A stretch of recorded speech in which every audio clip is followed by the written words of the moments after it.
Hi எல்லாருக்கும் வணக்கம். நம்ம அழகே அழகு சீரியலில் ரொம்ப சீராக போய்கிட்டு இருந்த அழகுமலர் பாக்கியராஜோட வாழ்க்கையில் பெரிய இடியே விழுற மாதிரி ஒரு விஷயம் நடந்துருச்சு.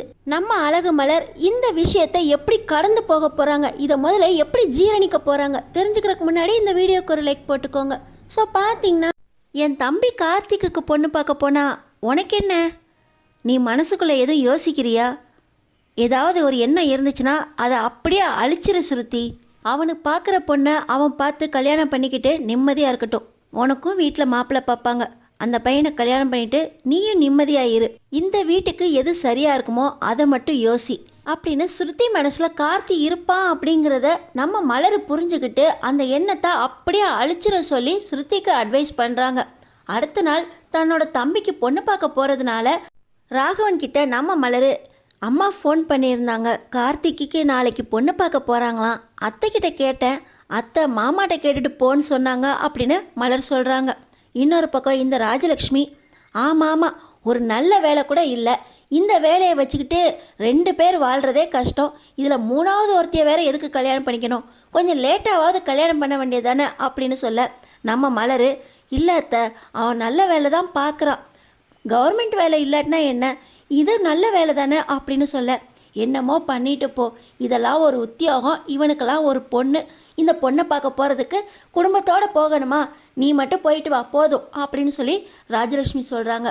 அத்தை அவரும் வந்தால் நல்லா இருக்கும்னு அம்மா விருப்பப்படுறாங்க அப்படின்னு மலர் சொல்கிறாங்க. இன்னொரு பக்கம் ராகவன், கவர்மெண்ட் உத்தியோகமே இல்லை, என் பிள்ளை கவர்மெண்ட் உத்தியோகம், இவ்வளோ பெரிய கவர்மெண்ட் உத்தியோகத்தில் பேங்க்கில் என் பிள்ளை அசிஸ்டன்ட் மேனேஜராக இருக்கான் அப்படிங்கிறதுக்காக தான் அவங்க பொண்ணு கொடுக்கவே ஒத்துக்கிட்டு இருந்திருப்பாங்க. அதுக்கு தான் என் பிள்ளை பாக்கியராஜவே வர சொல்கிறாங்க.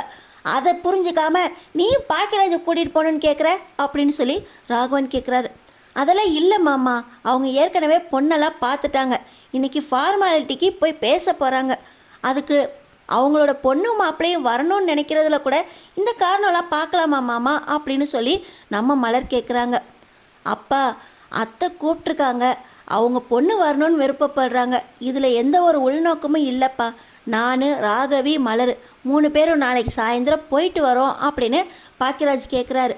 என்னடா நீ உன் பொண்டாட்டியும் முடிவு பண்ணிவிட்டு அப்புறம் முடிவை கொண்டு வந்து என்கிட்ட சொல்லிக்கிட்டு இருக்கீங்களா, இதுக்கு எதுக்கு என்கிட்ட வந்து கேட்கணும் அப்படின்னு சொல்லி ராகவன் கோவமாக கத்த. அதெல்லாம் இல்லை மாமா, நிச்சயத்துக்கு குடும்பத்தோடு வர சொல்லுவாங்க, ஆனால் பொண்ணு பார்க்க போகிறதுக்கு தன்னோட பொண்ணு வந்தால் நல்லாயிருக்கும், மாப்பிள்ளை வந்தால் நல்லாயிருக்கும்னு நினைக்க மாட்டாங்களா அப்படின்னு சொல்லி நம்ம மலர் கேட்குறாங்க. அதுக்கு நீ மட்டும் போனால் பத்தாதா, எதுக்கு பாக்கியராஜை வேற கூப்பிட்டுக்கிற, அவங்களுக்கு இதை வச்சு கூட ஏதாவது காரணம் காட்டி பொண்ணு பார்ப்பாங்க அப்படின்னு சொல்லி ராகவன் கேட்குறாரு.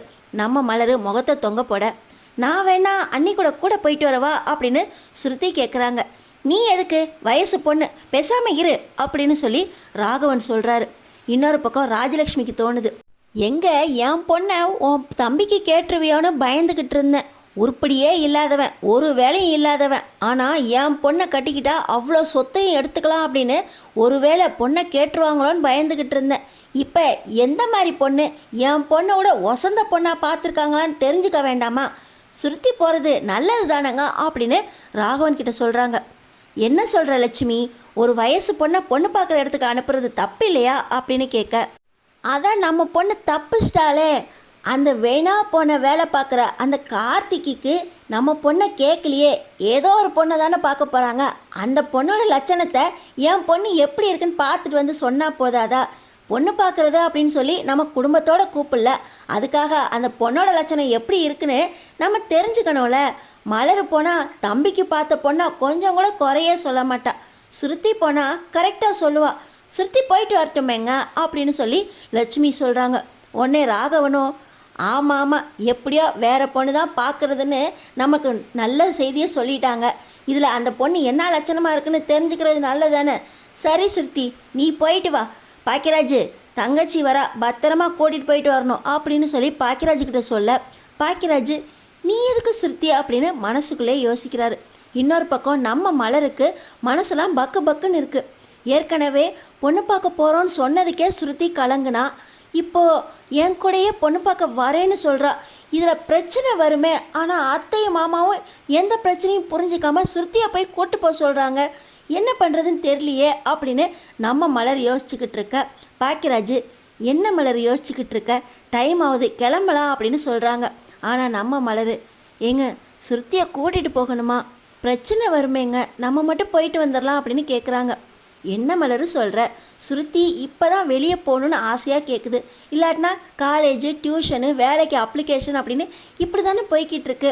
கொஞ்சம் வெளியே போனால் தானே அதுக்கும் நல்லாயிருக்கும், கூட்டிகிட்டு போவோம் மலர் அப்படின்னு பாக்கியராஜ் சொல்கிறாரு. ஆனால் நம்ம மலருக்கு என்ன பண்ணுறதுனே புரியல. ஆனால் சுருத்தியை வேண்டான்னு சொல்கிறதுக்கும் யார்கிட்ட சொல்கிறதுன்னு தெரியல. ஆனால் சுருத்தியை எப்படியாவது விட்டுட்டு போகணும் அப்படின்னு மலர் முடிவு பண்ணுறாங்க. கிளம்புற நேரத்தில் கூட, சுருத்தி உனக்கு ஏதோ இன்டர்வியூ இருக்கு, நீயே மதி கூட இருந்து வேலை பாரு அப்படின்னு சொல்லி ஒவ்வொரு காரணமாக சொன்னாலும் சுருத்தி கேட்குற பாடில்லை.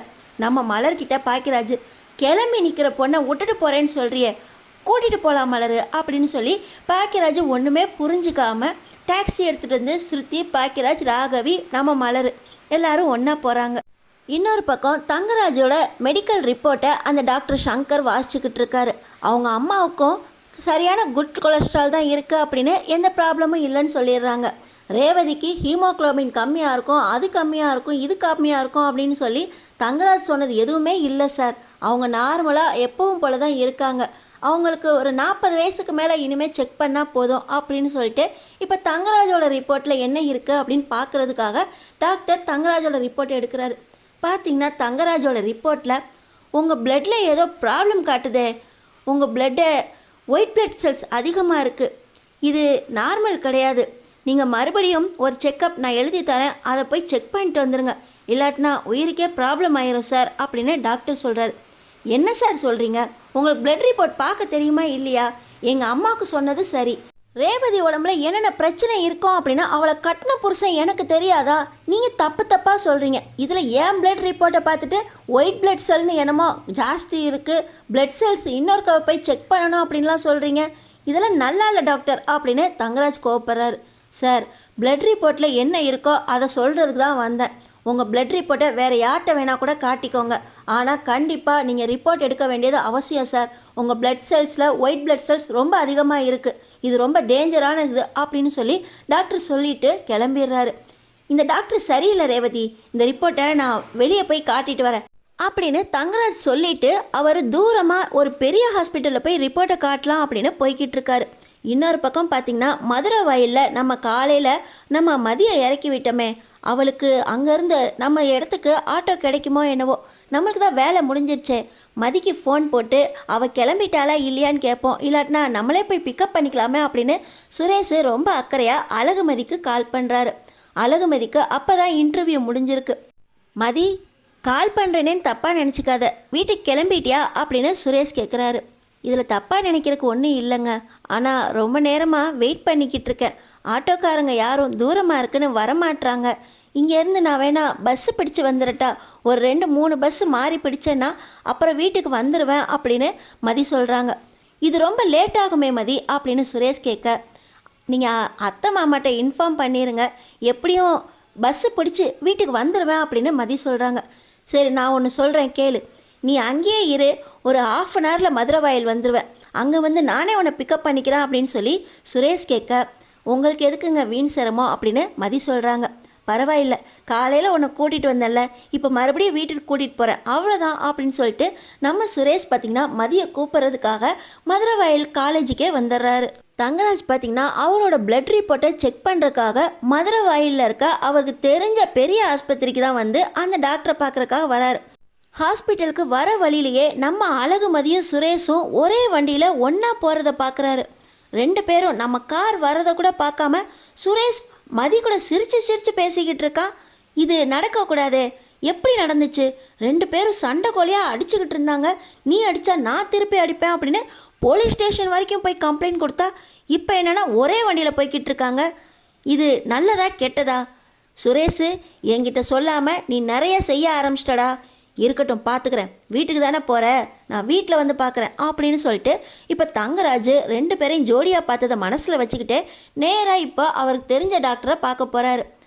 வாங்க தங்கராஜ், என்ன திடீர்னு அவசரமாக என்னை பார்க்கணுன்னு ஃபோன் பண்ணியிருந்தீங்க அப்படின்னு டாக்டர் கேட்க, காலையில் பிளட் ரிப்போர்ட் இருந்துச்சு, அந்த பிளட் ரிப்போர்ட்டை பார்த்துட்டு ஒரு லோக்கல் டாக்டர் தெருமுக்கில் தான் இருக்கான். அவன்கிட்ட போய் காட்டினதுக்கு எனக்கு ஏதோ ஜாஸ்தி இருக்குது, மறுபடியும் பிளட் டெஸ்ட் எடுங்க, ரிப்போர்ட்டை வந்து என்கிட்ட காட்டுங்கன்னு சொல்கிறான். அவனை எதுக்கு நம்பணுன்ட்டு தான் உங்கள்கிட்ட வந்தேன். என் பொண்டாட்டி கூட தப்பாக ரிப்போர்ட் கொடுத்தான். ஃபஸ்ட்டு என் ரிப்போர்ட்டில் என்ன இருக்குன்னு பார்த்து சொல்லிடுடா, அப்புறமா என் பொண்டாட்டி எங்கள் அம்மா ரிப்போர்ட்டில் என்ன இருக்குன்னு பார்க்கலாம் அப்படின்னு சொல்லி தங்கராஜ் பார்த்திங்கன்னா அவரோட பிளட் ரிப்போர்ட்டை கொடுக்குறாங்க. பார்த்திங்கன்னா இப்போ டாக்டர் அந்த பிளட் ரிப்போர்ட்டில் என்ன இருக்குது அப்படின்னு செக் பண்ணுறாரு. உங்கள் பிளட் செல்ஸில் ஒயிட் பிளட் கார்போசெல்ஸ் ஜாஸ்தியாக இருக்குது. அந்த டாக்டர் சொன்னது சரியாக இருக்குமோன்னு எனக்கும் சந்தேகமாக இருக்குது. நீங்கள் இன்னொரு தடவை பிளட் ரிப்போர்ட் எடுத்துறீங்களா அப்படின்னு சொல்லி அந்த டாக்டர் கேட்குறாரு. என்ன சொல்கிறடா, நீயும் அதே மாதிரியே சொல்லிக்கிட்டு இருக்க, அது என்னடா ஒயிட் பிளட் செல்ஸ், எனக்கு ஒன்றும் புரியல, கொஞ்சம் விளக்கமாக சொல்ல, அது ஜாஸ்தியாக இருந்தால் என்ன நடக்கும் அப்படின்னு சொல்லி தங்கராஜ் கேட்குறாரு. என்னை மன்னிச்சிருடா, ஒயிட் பிளட் செல்ஸ் அதிகமாக இருந்துச்சுன்னா பிளட் கேன்சராக இருக்குமோன்னு எனக்கு சந்தேகமாக இருக்குது. அதனால தான் உன்னை மறுபடியும் பிளட் ரிப்போர்ட் எடுக்க சொல்லியிருக்காரு. அவன் சொன்னதில் தப்பு இல்லை, நீ மறுபடியும் பிளட் ரிப்போர்ட் எடுக்கிறியா அப்படின்னு சொல்லி அந்த டாக்டர் கேட்க, டேய் என்னடா சொல்கிற, பிளட் கேன்சரா அப்படின்னு சொல்லி தங்கராஜ் ரொம்பவே அதிர்ச்சியாகி இதே ஆஸ்பத்திரியில் மறுபடியும் பிளட் செல்ஸ் ரிப்போர்ட் எடுக்கலாமா அப்படின்னு தங்கராஜ் கேட்குறாரு. என்னை மன்னிச்சிருடா, உன் உடம்புல இந்த மாதிரி வியாதி வரக்கூடாது தான், ஆனால் உன் ரிப்போர்ட்டில் அப்படி தானே இருக்குது அப்படின்னு சொல்லி மறுபடியும் அந்த ரிப்போர்ட்டை பார்க்குறாரு. பார்த்திங்கன்னா அந்த டாக்டர், இது யாரோட ரிப்போர்ட், நீ தங்கராஜ் அப்படிங்கிற பேரை தவிர இன்னொரு பேர் உனக்கு இருக்கா அப்படின்னு அந்த டாக்டர் கேட்குறாரு. என் பேர் உனக்கு தெரியாதாடா, தங்கராஜ், எப்போவுமே தங்கராஜ் தான்டா அப்படின்னு சொல்லி தங்கராஜ் கேட்க, உன் இன்ஷியல் என்னடா அப்படின்னு சொல்லி டாக்டர் கேட்குறாரு. பிளட் ரிப்போர்ட்டில் அதெல்லாம் சொல்லணுமா, என் பேர் எம் தங்கராஜ். டேய் இதில் இருக்கிறது ஆர் தங்கராஜ்டா, ரிப்போர்ட் மாறி இருக்குன்னு நினைக்கிறேன், அதானே என் ரிப்போர்ட்டில் எப்படி பிளட் கேன்சர்னு வரும், ரிப்போர்ட்டு மாறி இருக்குது. அப்பா இப்போ தான்டா நிம்மதியாக இருக்குது. எவன் ரிப்போர்ட்டையே எனக்கு ஒருத்தன் அனுப்பிச்சி வச்சிட்டான், அதை வச்சு அந்த லோக்கல் டாக்டரு எனக்கு பிளட் கேன்சர்னு சொல்கிறான். நீ தான்டா சரியாக சொன்ன, ரொம்ப நன்றிடா, இதை நான் மறக்கவே மாட்டேன் அப்படின்னு சொல்லிட்டு தங்கராஜ் கை கொடுத்துட்டு அங்கேருந்து நிம்மதியாக கிளம்புறாரு. இன்னொரு பக்கம் பார்த்திங்கன்னா ஸ்ருதியை கூட்டிக்கிட்டு நம்ம பாக்கியராஜும் மலரும் கார்த்திக்கு பொண்ணு பார்க்க போகிறாங்க. போகிற நேரத்தில் பார்த்திங்கன்னா ஸ்ருதி ஃபுல் அலங்காரத்தோட ஏதோ திட்டத்தோடு போகிறாங்க. நம்ம மலருக்கு தான் மனசு பக்கு பக்குங்க இருக்குது. பேசாமல் பொண்ணு பார்க்க போகிறதுக்கு நம்ம போகாமலே இருந்திருக்கலாமா, ஸ்ருதியை கூட்டிகிட்டு போகிறதுக்கு நம்ம போகாமல் இருக்கிறதுக்கு ஏதாவது ஒரு காரணம் சொல்லிட்டு வீட்டிலே இருந்திருக்கலாமே அப்படின்னு மலருக்கு தோணுது. சே, இந்த ஐடியா வீட்டிலே வந்திருந்தா ஸ்ருதியோட வீட்டிலே இருந்திருக்கலாம். இப்படி போகிற நேரத்தில் வருதே, இவளை வச்சுக்கிட்டு என்ன பண்ணுறது, இவ வேற ஆசையை வளர்த்து வச்சிருக்கதா நமக்கு தோணிகிட்டே இருந்துச்சு. எவ்வளோ எச்சரித்தோம், கார்த்திக்கு பொண்ணு பார்க்குற விஷயத்துக்கு இவ எதுக்கு வரா, அத்தை மாமா கொஞ்சம் கூட அறிவே இல்லை அப்படின்னு நம்ம மலரும் யோசிச்சுக்கிட்டே காரில் போகிறாங்க. பொண்ணு பார்க்குற வீடும் வந்துடுது. இப்போ ஸ்ருதியும் அமைதியாக இருக்காங்க, கார்த்தியும் அமைதியாக இருக்காங்க. டே கார்த்தி, பொண்ணு பிடிச்சிருக்காடா உனக்கு, ஏன்டா அமைதியாக இருக்க அப்படின்னு சொல்லி மலரு கார்த்திக்கிட்ட கேட்க, அக்கா அது வந்து எனக்கு கல்யாணம் வேண்டான்னு தாங்க அம்மா கிட்ட சொன்னேன், அம்மா தான் விடாப்பிடியா கல்யாணம் பண்ணியே ஆகணும், நான் போனதுக்கப்புறம் உனக்கு துணைக்கு ஆள் வேணும் அப்படின்னு சொல்லி என்னை கல்யாணத்துக்கு சம்மதிக்க வச்சிட்டாரு. சித்தப்பாவும் என்னை ஒத்துக்க வச்சிட்டாங்க. எனக்கு இந்த பொண்ணு வேண்டாங்க்கா அப்படின்னு கார்த்தி சொல்கிறான். என்னடா சொல்கிற, பொண்ணு பார்க்க வீட்டில் வச்சுக்கிட்டு பொண்ணு வந்து உட்காந்துருக்கு, இந்த பொண்ணு வேண்டாம் கல்யாணம் வேண்டான்னு சொல்லிக்கிட்டு இருக்க, இந்த பொண்ணு வேணான்னா உனக்கு வேறு எந்த பொண்ணுடா வேணும் அப்படின்னு சொல்ல, அக்கா நான் ஒன்று சொல்லுவேன், நீ தப்பாக நினைக்கக்கூடாது அப்படின்னு சொல்ல. என்னடா சொல்லுவ, அக்கா ஸ்ருதியை எனக்கு ரொம்ப பிடிச்சிருக்குக்கா, உன்கிட்ட தான்க்கா ஃபஸ்ட்டு சொல்கிறேன், ஸ்ருதி கிட்ட கூட இன்னும் சொல்லலை, ஆனாலும் ஸ்ருதியை எனக்கு ரொம்ப பிடிக்கும்க்கா, கல்யாணம்னு ஒன்று பண்ணால் ஸ்ருதியை தான் கல்யாணம் பண்ணணும்னு நினச்சிக்கிட்டு இருந்தேன் அப்படின்னு கார்த்தி மனசை திறந்து மலர்கிட்ட சொல்கிறாரு. கார்த்தி நீ பேசுகிறது சரியில்லை, ஸ்ருதி அவங்க வீட்டில் யாரை பார்க்குறாங்களோ அவனை தான் கல்யாணம் பண்ணிக்கணும், அதுதான் அவள் வாழ்க்கைக்கும் நல்லது, என் வாழ்க்கைக்கும் நல்லது. இந்த வீட்டில் உன்னை யாரை கல்யாணம் பண்ணிக்க சொல்லி சித்தப்பா சொல்கிறாரோ அவரே நீ கல்யாணம் பண்ணிக்கோ, அம்மாவுக்கும் அதுதான் நல்லது. ஒருத்தருக்கு ஒருத்தர் இப்படி தப்பான ஆசையை வளர்த்துக்கிட்டு யார் வாழ்க்கையும் புதைச்சிடாதீங்க, நீங்களே உங்கள் வாழ்க்கையில் மண்ணை போட்டுக்காதீங்க அப்படின்னு சொல்லி நம்ம மலர் சொல்ல, என்னக்கா சொல்கிற, ஒருத்தருக்கு ஒருத்தர் அவங்க வாழ்க்கையை நினச்சா என் மேலே ஸ்ருதியும் காதலிக்குதாக்கா அப்படின்னு கார்த்தி கேட்குறாரு. நான் அப்படி சொல்லலையே, ஸ்ருதிக்கு உன் மேலே எதுக்குடா காதல் வரப்போகுது, பார்க்குற பொண்ணை கல்யாணம் பண்ணுறதுக்கு சரின்னு சொல்லிட்டு வா, நான் கிளம்புறேன் அப்படின்னு சொல்லி நம்ம மலர் பார்த்திங்கன்னா அந்த வீட்டிலேருந்து வேக வேகமாக கிளம்புறாங்க. என்ன மலர், இன்னும் தான் ஃபங்க்ஷன் முடியலையே, அதுக்குள்ளே கிளம்புறா அப்படின்னு சொல்ல, அவ்வளோதாங்க, பொண்ணு பார்த்தாச்சுல, நம்ம போகலாம், அவங்க அப்படியே அவங்க வீட்டுக்கு போயிடுவாங்க அப்படின்னு சொல்லிட்டு ஸ்ருதியை கூட்டிகிட்டு நம்ம மலர் கிளம்ப நம்ம ஸ்ருதி கார்த்தியை திரும்பி பார்க்குறாங்க. அங்கே கார்த்தி தலையை குனிஞ்சுக்கிட்டு கண்ணீரோடு உட்காந்துருக்காரு. உங்ககிட்ட கார்த்தி என்ன பேசினார் அண்ணி அப்படின்னு ஸ்ருதி கேட்க, 2 பேரும் ஏதோ திட்டம் போட்டு பேசிக்கிட்டு இருக்கீங்கன்னு நினைக்கிறேன், இது எதுவுமே நடக்காது, நீ வீட்டுக்கு வா ஸ்ருதி அப்படின்னு சொல்லி மலர் ஸ்ருதியை கையை பிடிச்சி இழுத்துட்டு போக, இன்னொரு பக்கம் கார்த்தி இப்போ தான் ஸ்ருதியை பார்க்குறாரு. ஸ்ருதியும் கார்த்தியும் ஒருத்தர் பார்த்துக்கிறாங்க. பொண்ணு பார்க்குற ஃபங்க்ஷன் நல்லபடியாக முடிஞ்சிருச்ச மாதிரி ஸ்ருதியும் கார்த்தியும் ஒருத்தர் பார்த்துக்கிறாங்க. இப்போ பொண்ணு பார்க்குற ஃபங்க்ஷன் முடிஞ்சிருச்சு.